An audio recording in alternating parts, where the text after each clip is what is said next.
Another episode of the High Low Sports Podcast. We appreciate you all joining us here as we come up to the end of June. Amazing how fast time has been flying by. It is DJ joined as always by my co-host Kelsey. And Kelsey, we've finished up the NBA season. NFL training camp's still a few weeks away. So right now it is all baseball all the time. We got a fun baseball diamond-filled show, if you will. Yeah, I'm sorry. I'm at a loss for words right now. You might say, because it is baseball season. So it's the truth. It's my favorite time of the baseball season, I should say. That's why I'm at a loss of words. The dog days of summer are starting to come about, and DJ, you and I are experiencing it right now. That's kind of why I'm out of words right now. Our air conditioner shut off today, so excuse my short-mindedness on this one. But no, this is a great time of sports, and honestly, I enjoy every single moment of it. And this is what we've all been waiting for. It's heating up outside. It's heating up on the diamond, but where it's no longer heating up is in our tip-off segment. So our tip-off segment, of course, brought to you by Dr. Squatch. Smell like a man, feel like a champion. All your soap needs, you can be found. Click the link in our bio, find yourself there, get yourself or someone special in your life a nice little scent boost. And you know what? It may not be heating up right now, but it was heating up on the basketball court as the Golden State Warriors closed the deal against the Boston Celtics in 6 games. Steph Curry with finally that breakthrough performance, if you will, of a series. We finally got that MVP trophy, finally managed to kind of shatter the ceiling and separate themselves from that Kevin Durant carried you guys sort of thing. So, Kelsey, I'll kind of ask you, what are your first thoughts as that series has finally come up to a wrap up and the Warriors winning, if I'm not mistaken, 3 in a row at the end to close it out? Yeah, impressive to say the least. I mean, you got to be honest. Like you check out for 2 seasons if you're the Warriors. Let's just be real. Like, not because of any fault of their own. It wasn't like they got bad; they got injured, but they essentially checked out for 2 seasons. And to come back after that, especially after losing KD, Klay Thompson looked like a kind of a shell of himself through most of these playoffs, not looking like Klay Thompson that we'd expect to see. And despite all that, I mean, Steph Curry, congratulations on your first Finals MVP. He did a great job, but it wasn't just Steph. It was everybody stepping up. Jordan Poole stepping up. Draymond not getting out of control like I was afraid he would. He actually played very well under control through most of the series. Let's not get carried away and say it was all the series. Most of the series, though. The back end. Yeah, exactly. The time when it mattered, the winning time, if you will. But it's good to see for the Warriors. Obviously, as a Kings fan, I love seeing Mike Brown get a title before he comes to the Kings. That's fantastic. A little biasness there, but no, honestly, it feels great to see the Warriors back on top, because as much as everybody gives them crap for being that team that is, we're gonna get KD and that's how we're gonna win titles.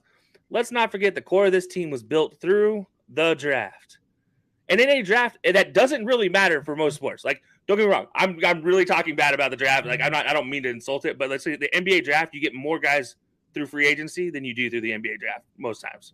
Oh yeah, it's not even close. Like the NBA draft, you get like 2 to 3 guys maybe per draft, and then you get at most that actually pan out. Then the rest of it's like, hey, Bradley Beal, your draft a few years ago, please come to us through free agency. There's a reason the Lakers have no draft picks for the next, fortnight? It feels like next 4 decades. Yeah, the reason the Sixers didn't pan out, despite trusting the process through all those draft picks, is because the draft picks don't really matter in the NBA. But when you do it right, it matters. And the Warriors have proven they did it right. They built from within. And here they are back on top of the mountain again. And now, good luck knocking them off. Now, I will say this, though. That Celtics team probably they were a year early. Let's be completely fair. That Celtics team put up a damn good fight. And I enjoyed every single moment of what I had to watch. But I can't wait to see what they can do next year with Ime Udoka getting a full season after the transition that he had that full season obviously this year, but like the transition at the midway point and what he was able to get this team. Now he knows the formula for this team. I'm really curious to see how deadly they're going to be next year. So we have 2 more questions based off this one as well too. My first one is a lot of talk about moving Marcus Smart or going to get an actual point guard instead of going with the Celtics. Do you think they should? Do you think they should ride out with Marcus Smart as point guard? Right out with Marcus. Okay, so the Celtics have tried this how many times in a row now? Let's go get a big point guard. Let's go get Kyrie Irving. Let's go get Kemba Walker. These guys are going to save us, right? Wrong. No. The Celtics they're a lot like the Red Sox. They're a nitty-gritty team. They're a team that is driven through grit and heart. Think about the best point guard in Celtics history, Bob Cousy. I'm not like he is like the guy is not known for being finesse, for being fancy with the ball. He's known for being a pain in the butt to go like to deal with, and just diving into people to get a ball. There's Rajon Rondo. Nothing about Rajon Rondo's game is high class, top tier. Like obviously his up and under is fantastic. His vision is fantastic, but he is known more for his grit and his heart than he's known for everything else. So I honestly think Marcus Smart is the perfect guy for this team at point.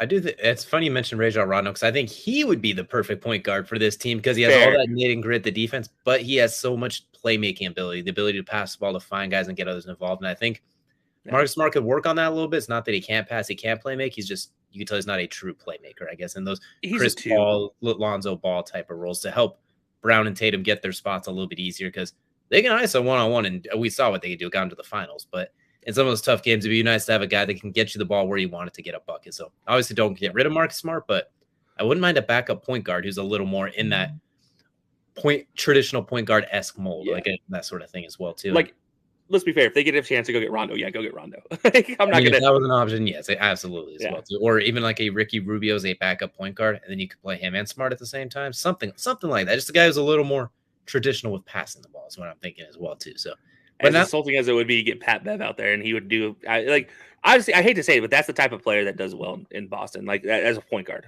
That's always been. It's like quarterback for the Chicago Bears. You don't get a passing quarterback with the Chicago Bears. That just doesn't happen. None of the best quarterbacks in their history are passing quarterbacks.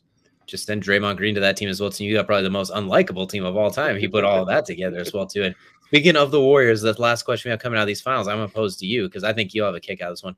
Steph Curry, where does this put him now in those all-time rankings? Now that he's finally got that last quote unquote monkey off his back with a finals MVP. Where do you rank him all time? And most importantly as well too, do you think this kind of solidifies his career? I think if it solidifies anything, I think we just witnessed the best. We're witnessing the best shooter to ever play in the game, and I do mean that from the standpoint of 3-point and beyond. I don't mean that at a mid-range situation. Larry Bird still to me is the best inside the 3-point line shot creator in the game. Like what he was able to do shooting inside the 3-point line, and honestly, let's be honest, if he had a 3-point line, he probably would have been one of the best 3-point shooters ever as well. But he did through most of his career. Steph took advantage. He changed the game to be what it is today. And as much as I don't enjoy watching guys in a fast break stop for a 3-point shot, like go get your free 2 points. But you know what? It is what it is today. Steph is there for a large part of that, and he's a big reason why. And I've always had him. I shouldn't say always. I've had him the last couple of years in that 10 to 15 range. I do think this might bump him into a top 10 situation because it does bump out a couple guys that don't have even 2 rings, let alone 4. And then you get the finals MVP on top of it. Granted, he should have 2 finals MVPs now. And this is like, I do think it puts him up in the top 10. To say it solidifies anything for him yet, it's hard to say that right now because there's still the points title. Like you look at the most points in NBA history, he's still not there yet. Oh, not even close. But he shoots threes at such a high clip. He does this for another 5 years. He breaks into the top 15, top 10. Now we're talking about a guy maybe creeping his way up into a top 6 conversation. I would say I kind of have him in that 15-ish range too, but still climbing, mostly because there just hasn't been enough regular season. Like it's almost similar to Kawhi Leonard as well. Like you look at their postseason, like that's a Hall of Fame career in itself. Just if they never played a regular season game in their life, what Steph's done in the postseason. I know he has the 2 MVPs, the unanimous, all that sort of thing. But you look at like assists. He's not very high on the assist ranking either, partially because of injuries, just partially the offense they play in. Points, as you mentioned, he's not even. I think he's like 47th or something like that in total. Yeah. He needs 5 solid seasons of. Like he has a ways to go. Like just on his pure absolute postseason Hall of Famer, undoubtedly top 20. Regular season MVPs put him in like that between 10 and 15, probably like 13, 14. So somewhere in there, he's got some room he can climb. I just need to kind of bolster up that resume a little bit as well too. Maybe, or you get another ring and you can bolster it that way as well too. That's all. At that point, it's just like undeniable. It's almost Joe Montana-esque, if that feels like we don't look Joe Montana's regular season. We always remember the Super Bowls and stuff like that. So it's almost built in the same way as that. Yeah, just to round this out to your purpose, and this is what I kind of alluded to a little bit earlier. You have Ray Allen, you have Reggie Miller, you have Steph Curry. Who do you think is the best out of those 3? Oh, Steph, easy, not even close. Yeah, same here. The all-time best shooter. You could throw Larry Bird in there, and then that's probably a little bit of a closer conversation. I don't know about you. I believe that's a closer conversation, but I still think Curry takes that. I don't know. What are your thoughts? Shooter wise, I'm still going with Steph comfortably. Overall player, Larry Bird still got him as well too. But I think I know what you're saying though as well too. Like, yeah, so okay, we have him at 12 right now. That's not the worst thing we're talking about. Like, we're talking about the best shooter to ever play in the game, and he's 12 all time in the players. Like, that's not something to shake your hat. That's something to be like, put this on a mantle, go home, tell your mom, put it on the fridge. Like, this is a huge deal. Like, that's not a small thing to be top 12 of all time NBA players. Honestly, it's top fantastic. 15, top 12, top 75, any of that's quite the accomplishment as well too. He's been so great, almost feels blasphemous when people keep him say he's not top 10. It feels like at some point, but I think so we hard can though. 15 feels like a good spot while climbing as well too. I think my last question for you before we jump into our next event: has he passed Kevin Durant on that list? Him and KD are going to go back and forth in my eyes. So I still don't have KD in the top 10 either. So like, we're talking again, they're still in that 10 to 15 range. They're just going back and forth, kind of seeing what's there. And honestly, the biggest difference now between the two of them is Curry won one without KD. Twice too. Twice now. Yeah. And that MVP, obviously taking the MVP count. And then you look at what KD did leaving, nothing. Like, he's had arguably more talent after leaving the Warriors and has done less than Curry. I will give him the benefit of the doubt as he walked into an absolute unknown catastrophe of how that turned out as well too. Like, no one anticipated that, and he has been spectacular. But it's got to be. I know what you mean as well too. Like, the resume has to show something. Like, and it's like you said, they're almost 14, 15, 15, 13. Like, it's gonna be fun. It's gonna be interesting to see how they play out for the rest of their careers as well too. But I thoroughly enjoy watching both of them, and I can't wait to see more. As you mentioned, best shooters, Kevin Durant's in that conversation too. We can't leave him out. He can shoot from anywhere 40 feet and in. He literally pulls up. So I look forward to top 5 shooter right now. I mean, he's probably 5, but it's still close. Like, he's still in the conversation. Including everything else that he does at an incredible. If you include shot creating, he's up there in like top 2 or 3 on top of it. Like, he might compete with Larry Bird in the shot creation category. Yeah, we can go on and on about this all day, but that is not what this episode is for. We alluded to baseball, so we're gonna send things off to baseball now, Kelsey. And you've been looking forward to this one, we can say the least. Yeah, so we're gonna head into the main event, obviously presented by In the Clutch Apparel, and we actually have a special guest coming with us today, Ty DeMeo. Ty and I actually did a business podcast together, and we started talking about baseball. We literally talked for about an hour and a half, 2 hours after the interview about sports and baseball. Obviously, we both have a very similar baseball career backing as well, and so it kind of fell into that's what happened. But Ty's coming on today. We're going to talk about AL All-Star, NL All-Star starters. We're also going to give you your midseason awards. We're not doing too many crazy midseason awards, but we're going to do a couple. But I'm going to welcome in Ty. Ty's going to take it away, and he's going to go ahead and give us his AL All-Star here in just a minute. But obviously, Ty, it's great having you on finally after talking about it all this time. It took a little bit for that season to start.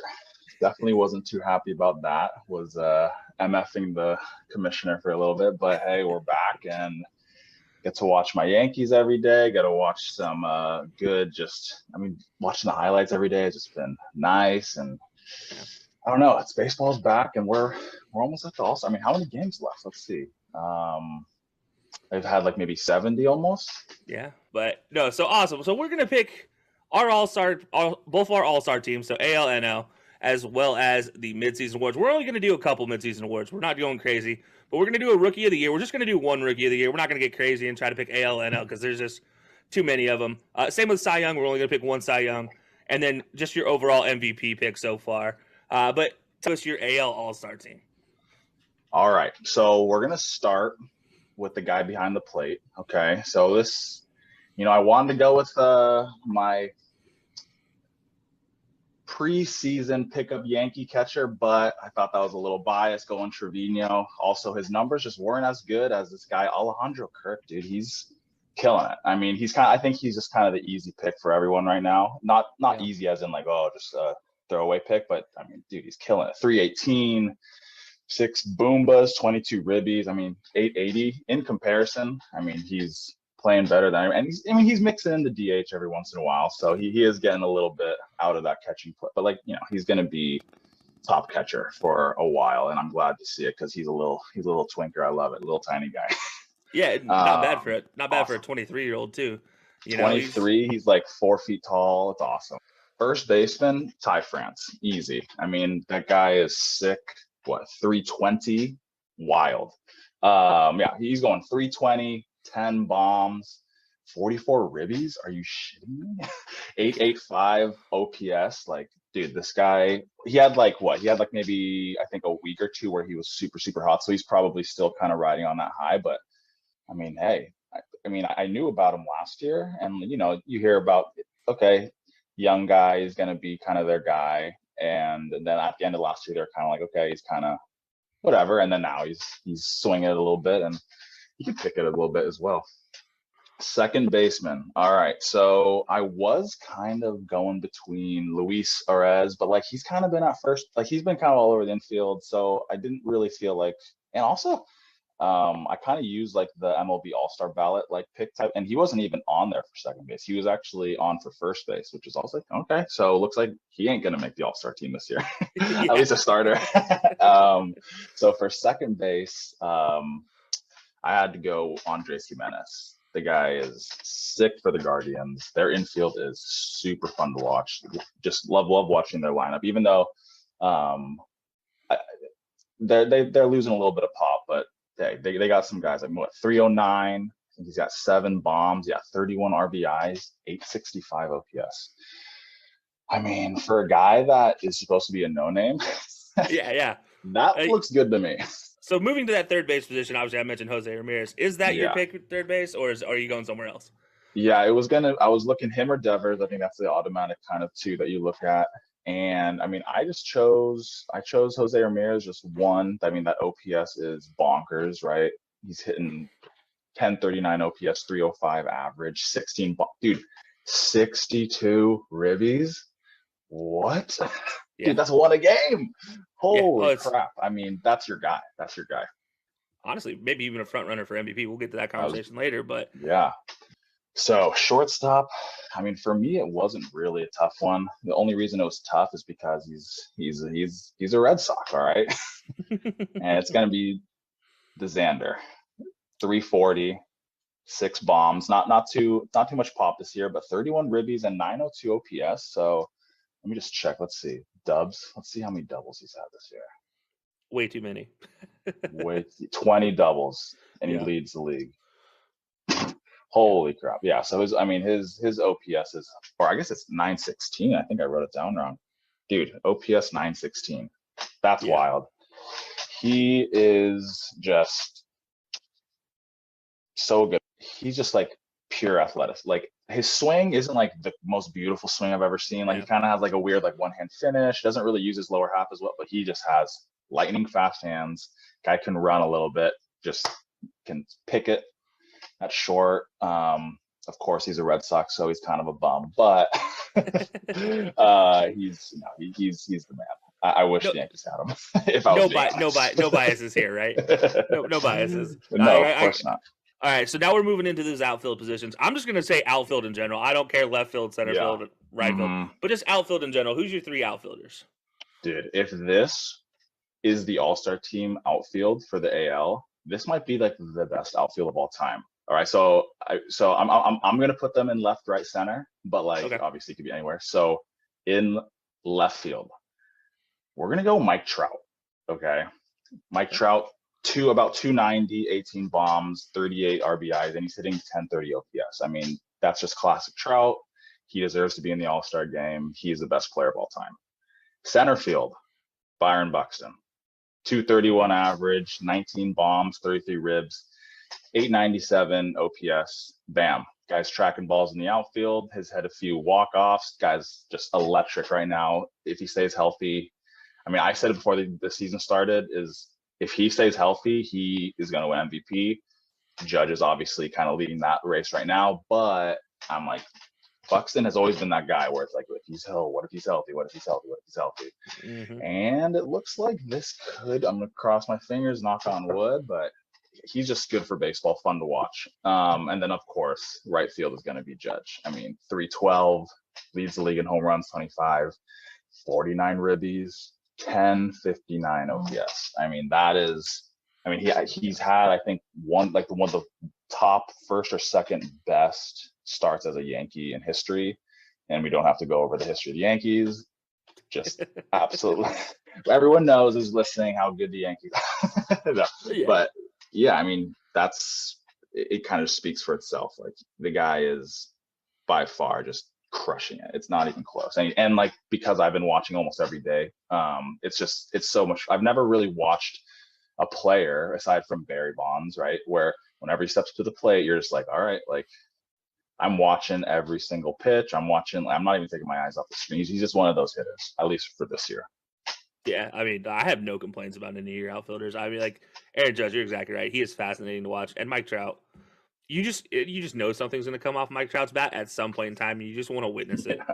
But so that does it with the outfield. So now there's the position that I think is very fascinating with the AL, is that DH position. Yeah. What are you doing? What are you doing with the DH position here? I mean, I thought that it was pretty. I mean, I'm going for the guy that is stuck in that DH position.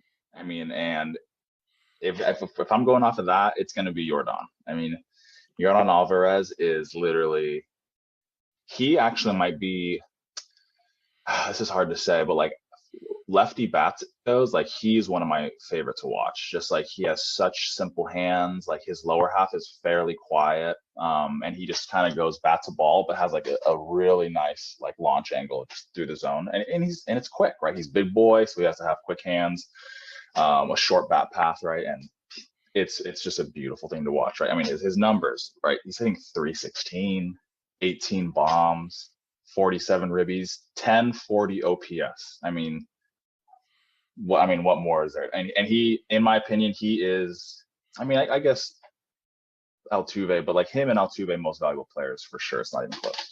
I guess Yordan doesn't play defense, so maybe not. But I mean, for me, like, that's an easy pick for DH. You know, it's funny because this guy Yordan has been getting nods for AL MVP as a DH. Mm-hmm. I've never heard of such a thing, and it is because of just how fascinating his ability at the plate is. I mean, he won So ALCS on MVP honors, and like, so he does know, like, he knows a little thing about winning hardware as a DH. So, starting pitcher for this AL team, who do you have actually going to be getting the nod here? There's plenty of options here. Like, honestly, there's like 6 guys that I can think of that are deserving of the starting position. Yeah, so like I was telling you before we got live, I mean, I was like, Nasty Nestor. I mean, I'm gonna do, I was like looking for all these little stats that might bump him up to number 1. I mean, he for sure is just blowing people's minds. Not really blowing my mind. I mean, from last year, watching him throw, I mean, almost all of his starts, like, I knew that he had what it takes to like actually to be a quality starter, but like, definitely top 5. I mean, he's top 4 on the Cy Young predictor, right? That's wild. So had him, but no, I actually ended up going. I also looked at Shane McClanahan a little bit. I like him. Has a lot of Ks. Just at least for an all-star vote, like, okay, right? Verlander too. Looked at him, but I don't know why, but I think I'm going Alex Manoah right now. Okay. I dig Alex Manoah. He's got a 1.67 ERA. I think it's number 1 in the AL, or one of them, top 2. He's 8-1 record. His WAR is 2.9. I'm pretty sure that was the highest WAR for pitchers in the AL. He's also a big boy, so it's super fun to watch. And he gets fought, dude, on the bench when he's not starting, dude. He's like the first guy on the bench just chirping at the other team if something doesn't fly for him. He's just chirping. So that'll do it for your all-star team. Now I'm going to move over to DJ's all-star team and see what he's got real fast.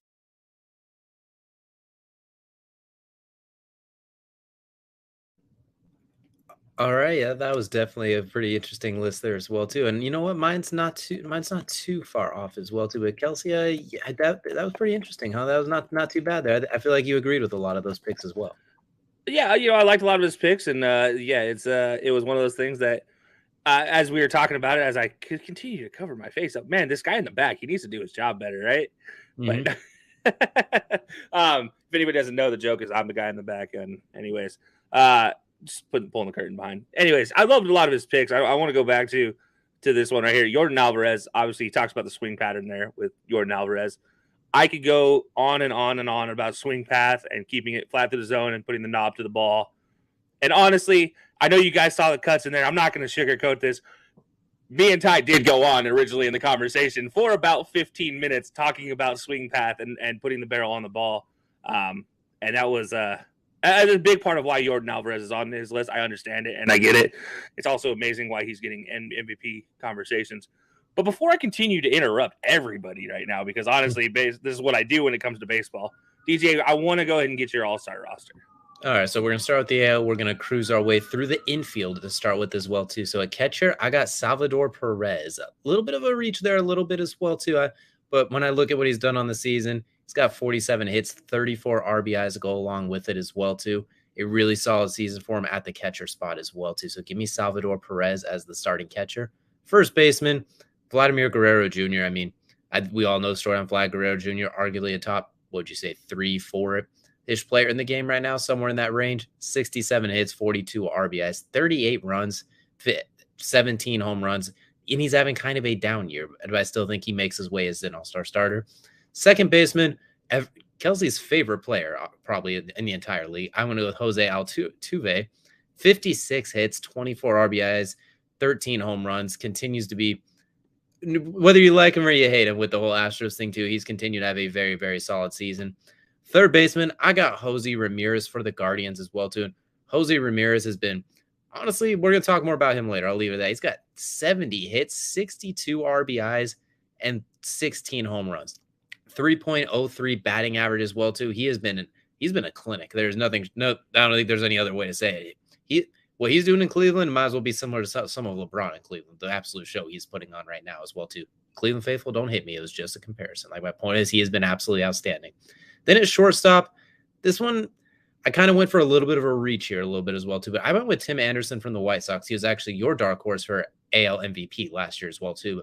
And I think he's had a fantastic season this year as well, too. 62 hits and a 3.58 batting average. That's just absolutely incredible. He only has 5 home runs, so he's not exactly... doesn't have like that beautiful long ball going for him as much this year, but defensively, getting on base, hitting the ball, he has had a really, really solid season. So that's what I'm looking with for AL infield all-star starters for now as well too. And you know what? It's a little bit different than Ty's, a little bit different. I do like a lot of his list as well too. I decided to go veer in a little bit different direction for some of them. I like a lot of your picks. I like the Tim Anderson pick. Obviously, due to the injury right now, he won't play, but that's. Honestly, he deserves an all-star nom. And that's the thing is he deserves the vote. He deserves the nomination. He is in that position. And secondly, I want to just address the fact you apologize to Cleveland fans for making that comparison. I think that is a damn good comparison for Jose Ramirez because that man, if these Indians are going to make if these Guardians, my apologies, Guardians fans, if these Guardians are going to make a run in a playoff, it is going to be behind the bat of Jose Ramirez. That man will have to put on a Carlos Beltran Houston Astros-esque performance to lead them to the promised land. If anybody doesn't know what Carlos Beltran did, he set the all-time record for playoff home runs in a single playoff run for the Astros in the early 2000s on their way. And you know what?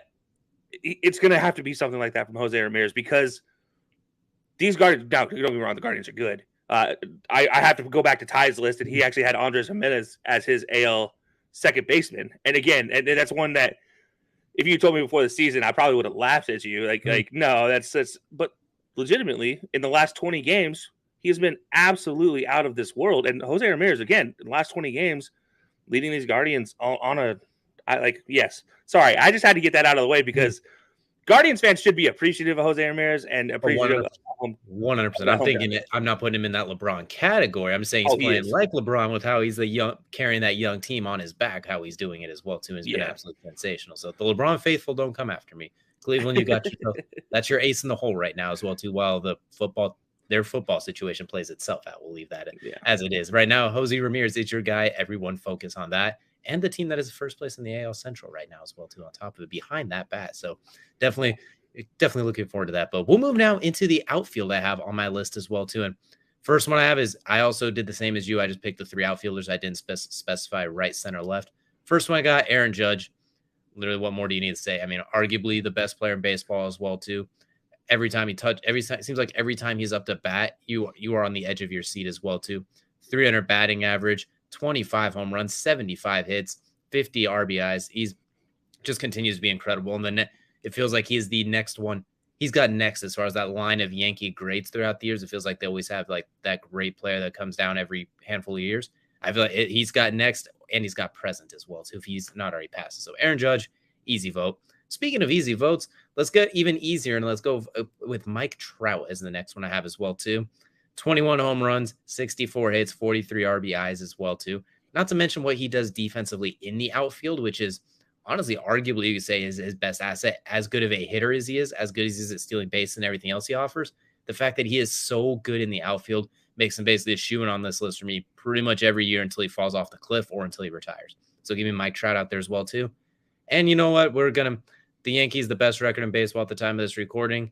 Giancarlo Stanton, he is also going to make it for the outfield as well too. Seattle faithful, I am sorry as well too. I know that's still kind of a sore spot. 49 hits, 42 RBIs. So basically every single hit, almost every single hit he has is an RBI. It's 6 out of 7 times he hits the ball, he hits an RBI. Absolutely incredible. 14 home runs, only a 2.49 batting average only. So he's probably the one you could potentially take off this list, but when you have the best team in baseball and it's close like that, I think that'll give him the nod in the outfield over some of those guys as well too. So give me Giancarlo Stanton as the third outfielder. And you know what? I kind of like my outfield right now as well too. You know, I know Ty said he liked his outfield. It might be one of the best ones in baseball, but I'm feeling pretty good about mine right now. I'll put mine up against anybody as well too. Yeah, I mean, rightfully so. You should. You look at that outfield. I'm not wanting to throw any pitch at towards any one of them because, as I talked about when Ty gave his list for Mike Trout, you're just waiting for something special to come off his bat. You just want to be there to witness it. And Aaron Judge, he's exactly right. He mentioned Barry Bonds. You mentioned it as well. It's like must-watch TV right now. It really is with Aaron Judge. He is that next guy.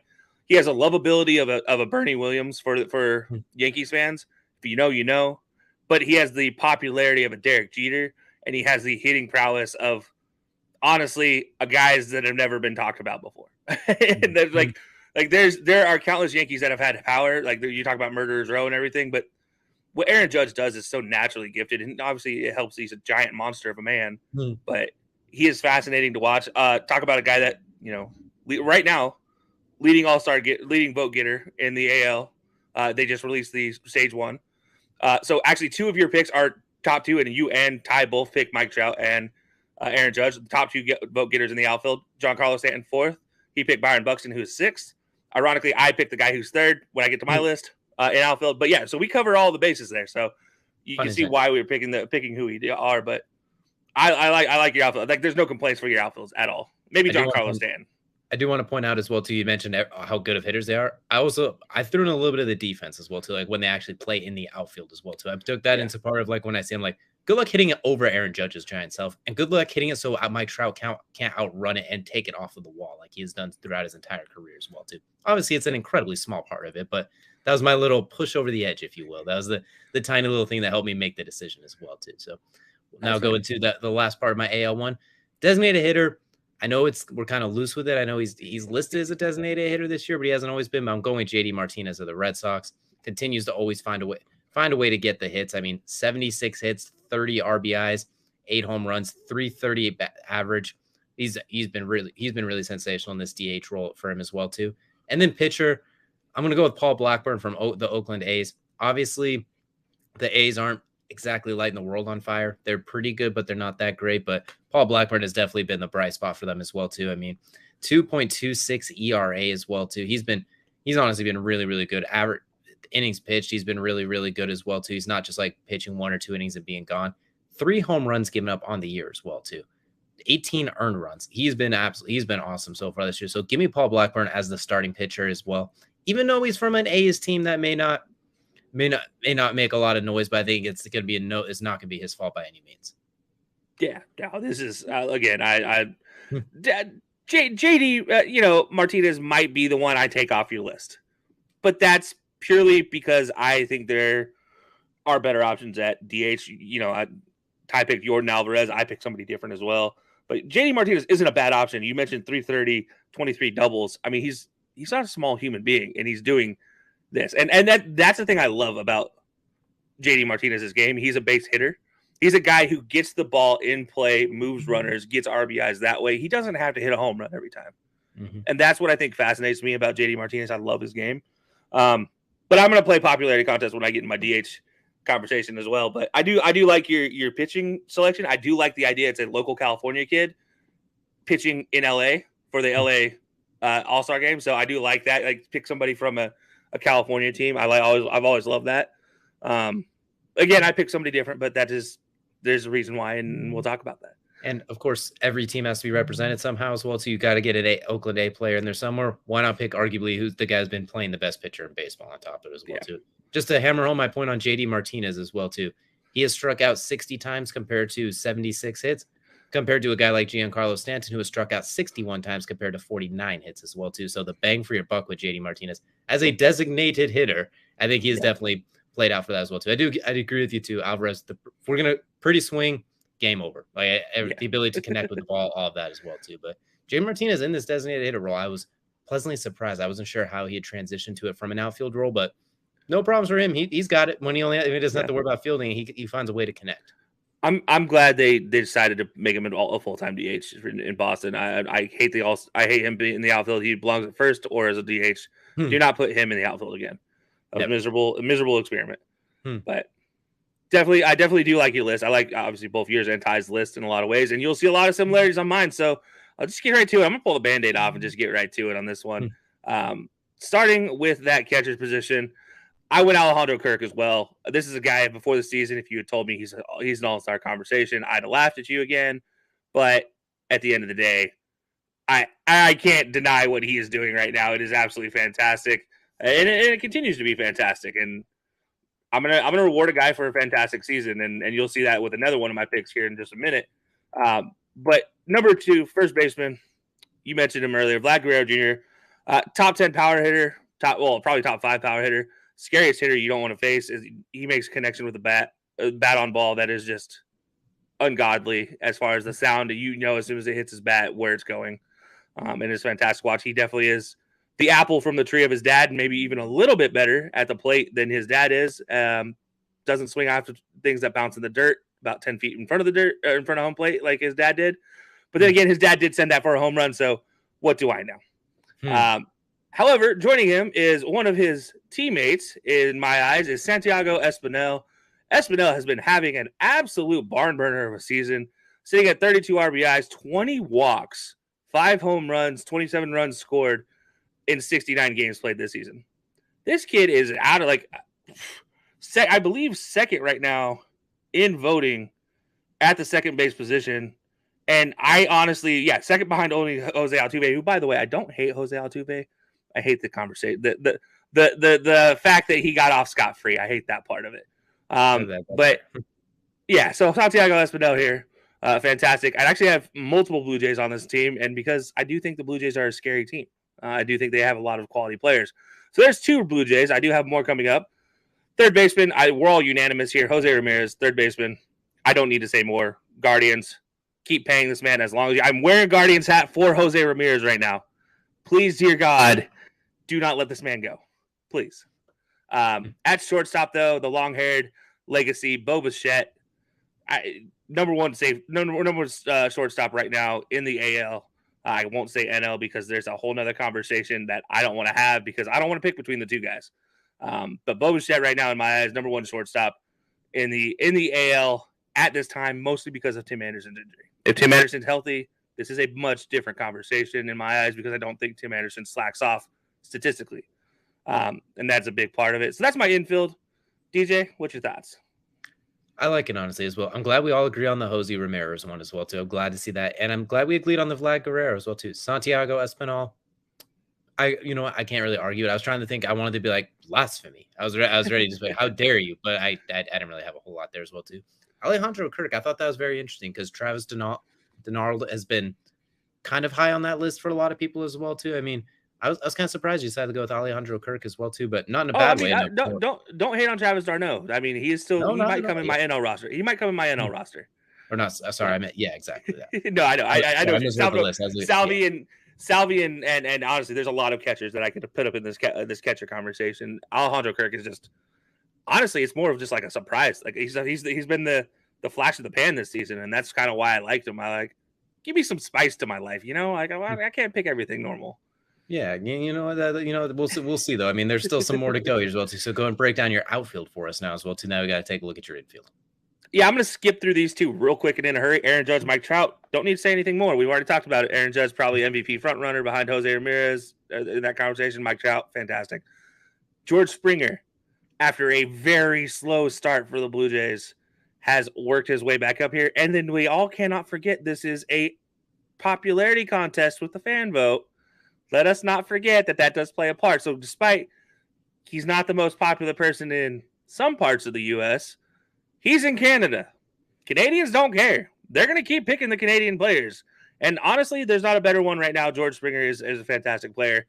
Beyond, and that's my fourth, by the way, 4 Blue Jays I have in the starting rotation. If you said that 5 years ago, many people laugh at me.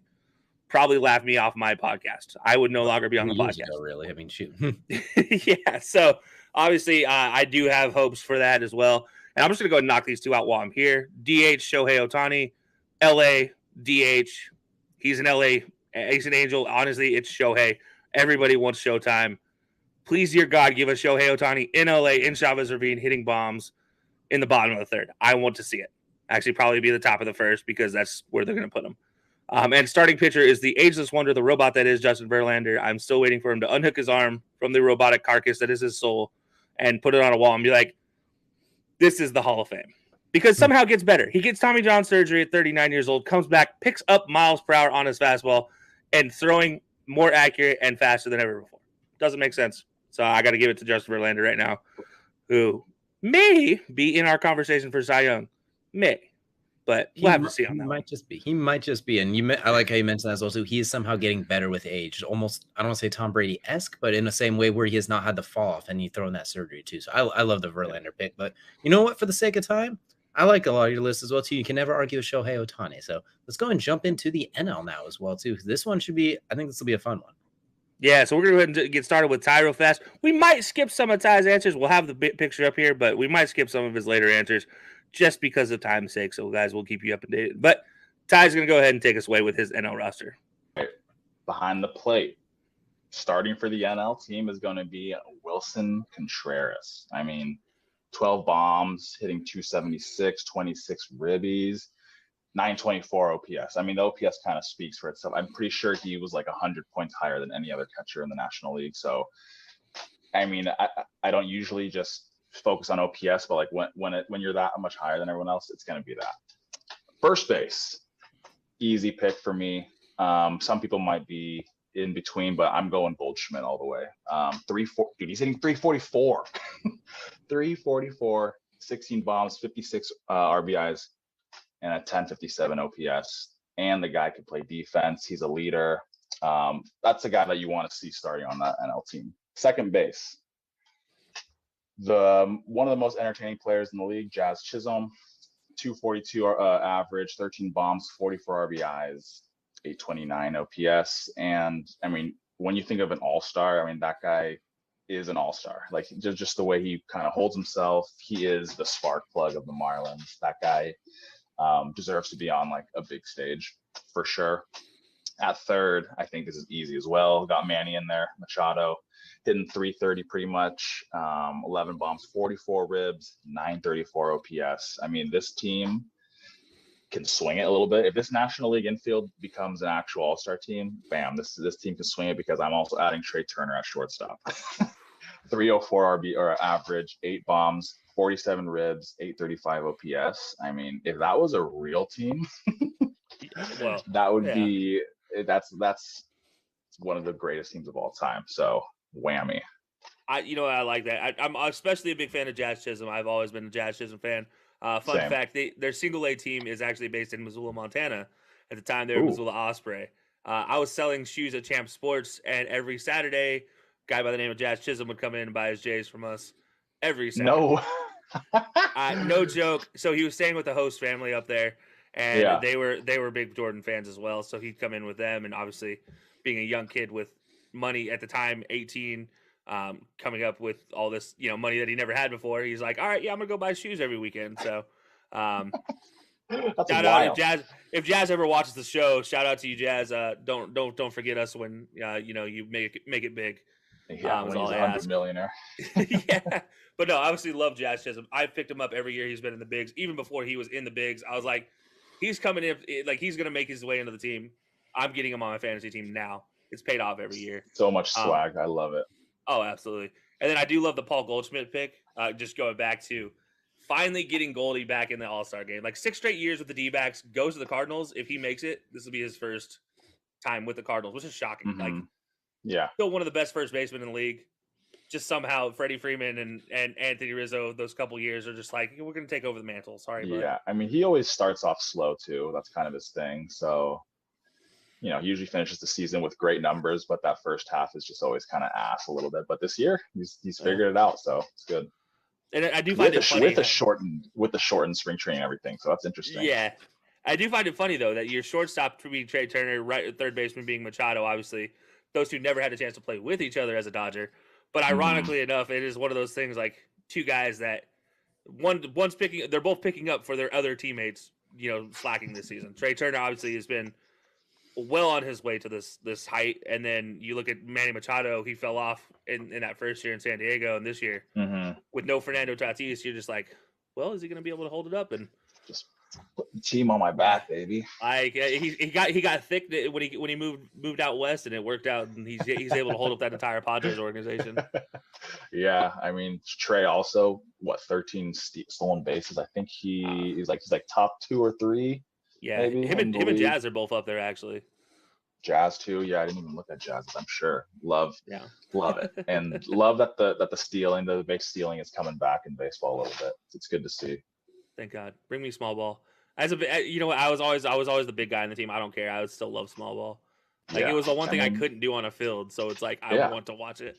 I mean, it's part of the. I mean, like, why wouldn't you utilize a perfectly good weapon? Like, it's a weapon. Like, if you want to consider it, like hitting bombs is a weapon, hitting balls hard on the ground is a weapon, hitting deep fly balls, like they're all considered weapons, right? So, like, why can't we use that as well, right? So, I've loved Joe Madden for a long time, and I know he just got let go, but he's still one of the best managers I can think of it using the small ball. It's why I loved Bruce Bochy so much as a Giants coach. Yeah. Giants manager, because they just love small ball. And it's one reason I really, really dislike Joe Girardi in the entirety of his entire career, because he does not care about small ball, even though that was his best asset as a player, was being a bunter and moving a guy over when he needed to, or just slapping it the other way. So weird. I know. Yeah. And like it's great to see. I mean, obviously as a Yankees fan, like that's never their game plan. But this year they've been running a lot. They just got IKF, who just is sick, puts the ball in play, runs. Like guys are just doing their job, and it's weird how now they literally have like one of the best records of all time, and they're playing long ball and small ball. So it's like, come on, guys. Like the whole bomb strikeout walk I think is overrated, and like we're starting to see guys that are implementing small ball are getting W's. So I gotta ask, do you think the Yankees are currently playing Red Sox ball? Think about the Red Sox successful years. This is what they did well. I know. I think to label it as Red Sox ball is absolutely ridiculous. And how dare you? How dare you talk down about my game like that? I had to say it. Somebody had to say it. Like it is the quintessential just how the shoe is turned here in this situation. Yeah, weird. They're playing good baseball. That's for sure. Yeah, they're playing good. It's fun to watch. Winning games late, right? Winning them in extras by 1 run, smoking teams, and then right. Anyways, we can go on about and not having to pay multi-million for them to do that. Actually, spending less money than normal. Thank God. Than a couple teams too, yeah. Except for the Guardians. We're not going to talk about that though. All right, so I interrupted you enough, so I'm going to let you get that outfield. And we're going to do the outfield and DH as well. Okay, outfield and DH. Okay, so this outfield, I have one that's, maybe 2 they might be stretches, but okay. So center field for sure, putting Mookie in center field. 273 average, 17 bombs, 40 ribs, 88 or 884 OPS. He's having, I would call that an average Mookie year. An above average year for anybody else, but that's like an average Mookie year. Guy plays good defense still. I just saw him last Friday. It was awesome. This guy's so small. It's unbelievable. I didn't realize how small he was. Really cool to watch. So he's in my center field, just tracking balls down. Left field. This is dude, I got Jock going in left. Mr. Jock Peterson. Yeah, I mean, I was looking and he had the highest OPS, I'm pretty sure, for the National League outfielder. So I was like, you know what? Like I said, I don't usually go to the OPS route, but for Jockey, I'm gonna go. I kind of have a sweet spot for him too. He's from the Bay Area. I actually played on the same travel ball organization that he did. He was just 1 year older than me, so like I kind of have a soft spot for Jock. 14 bombs, 34 ribs, 906 OPS. He does have 40 Ks, which is high, but like that's actually really low for him. So like he's actually not even in the top 50 of strikeouts, which is good to see. He had a 3 home run game a couple weeks ago, which was fun to watch. But yeah, and then my last guy, Schwarber in right, 215, 18. I mean, you can't ignore the 18 bombs, 34 ribs. His OPS 837. Would like to see that maybe a little higher for a 215 average, but I do like Schwarber. He does have 84 Ks. That's a lot. So Mark Reynolds is somewhere being like, I could do this, guys. Yeah, that's my borderline pick, Schwarber. And then DH is Bryce Harper, 326 average, 15 bombs, 48 ribbies, 1013 OPS. I mean, obviously he could slip into outfield DH, but I mean, like I was saying before, the MLB All-Star ballot has him as a DH, not even in the outfield. So I guess he's going in for the DH. All right. So DJ, as you can see there, we're gonna cut out Ty's pick for pitcher because obviously you can see it right there, Sandy Alcantara. And the reason why we're gonna cut it out is because that man's about to get a bank, and Ty and I talk about him getting a bank. Probably from the Yankees coming up very soon. But honestly, you look at the rest of Ty's list. Any thoughts on it? Obviously, other than Schwarber. You know, I like it. It's a really good list. I have a few similarities on mine as well too. So I won't argue against too much of it, considering I'll be arguing against myself in a lot of these spots as well too. All right. Well, you said it. Let's hear it. Cool. We're gonna coast through these really quick. Travis Deneau, we talked about him earlier as well too. Catcher for the Braves. First baseman, former teammate. Well, maybe give or take. You know what I mean. Former Brave as well too. Former teammate. And Freddie Freeman for the Dodgers as well too.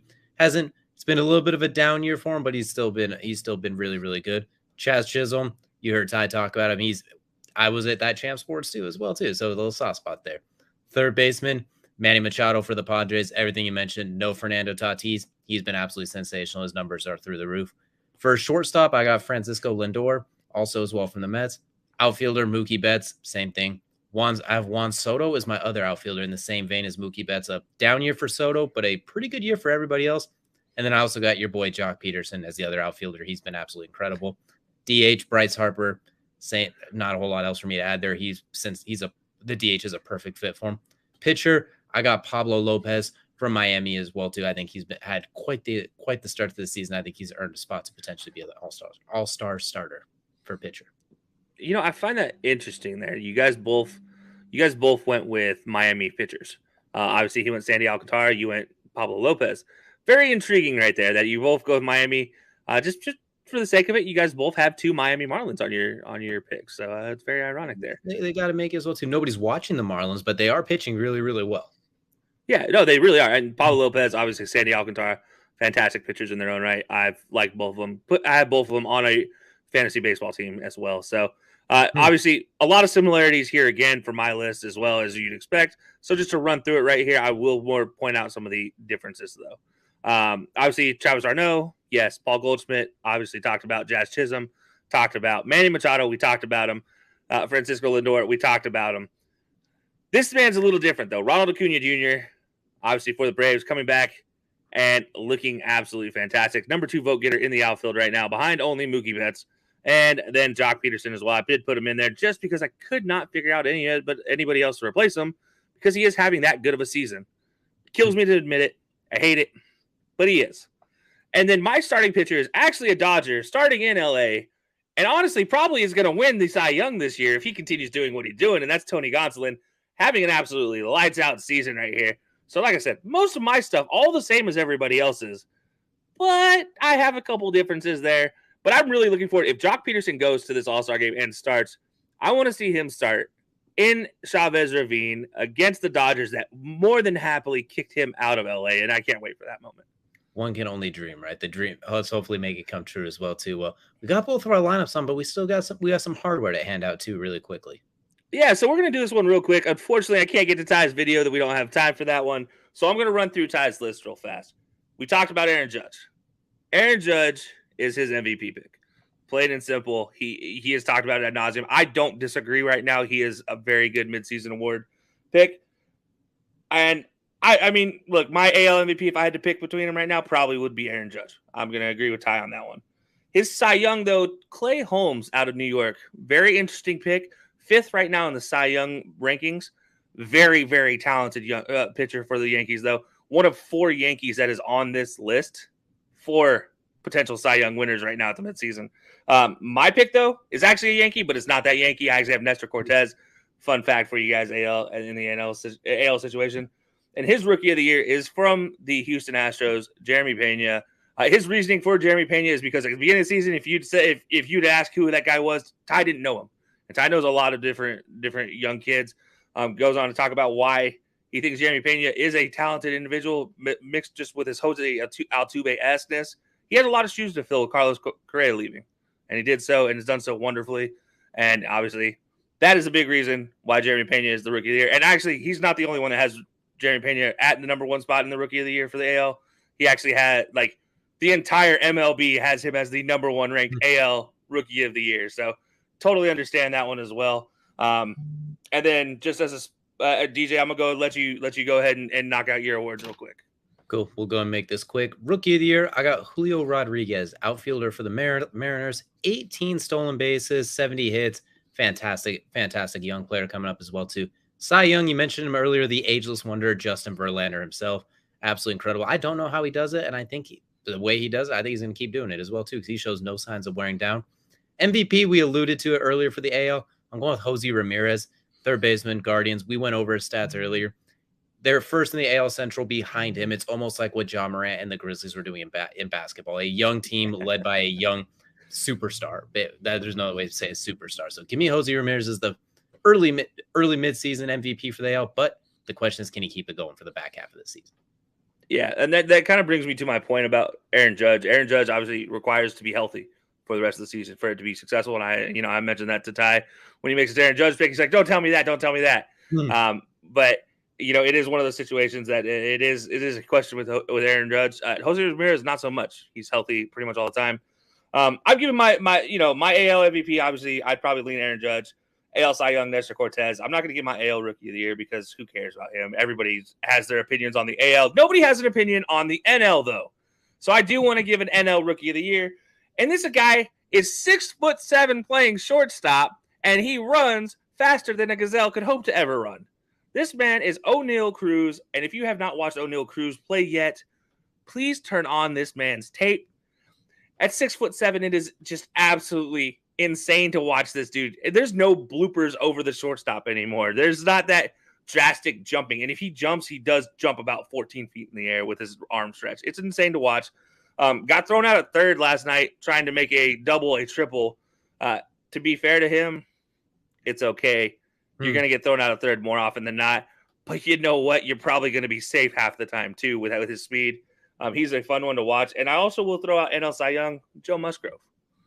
Okay. So, I like. I'm not going to throw NL MVP because, I guess I will. Goldschmidt. Well, I'm going Paul Goldschmidt for NL MVP. Okay, I like it. For NL Rookie of the Year, I actually went with Mackenzie Gore, the pitcher, as well, too. I tried to go a little bit outside the realm and go with the pitcher as well, too, just to throw a little bit of seasoning and spice on it as well, too. But this was actually fun, too. We don't talk as much baseball, so it was fun to get to go over, look at our teams as well, too. I'm curious to see how many of them we got right, which ones we got wrong, and which ones just make absolutely no sense, because no All-Star game voting is ever perfect. So I definitely look forward to seeing how it plays out. We'll find out shortly. And we will have Ty on again this time, hopefully next time live. So we'll actually have him in person so he can talk all the crap with us in person. Hopefully we won't go too far off topic that time. But we'll have to wait and see. Absolutely. Well, thank you all for joining us for this episode of the High Low Sports Podcast. We appreciate you, as always, spending some time with us as well, too. And be sure to follow us on all of our social media pages as well, too. And until next time, we will see you guys later.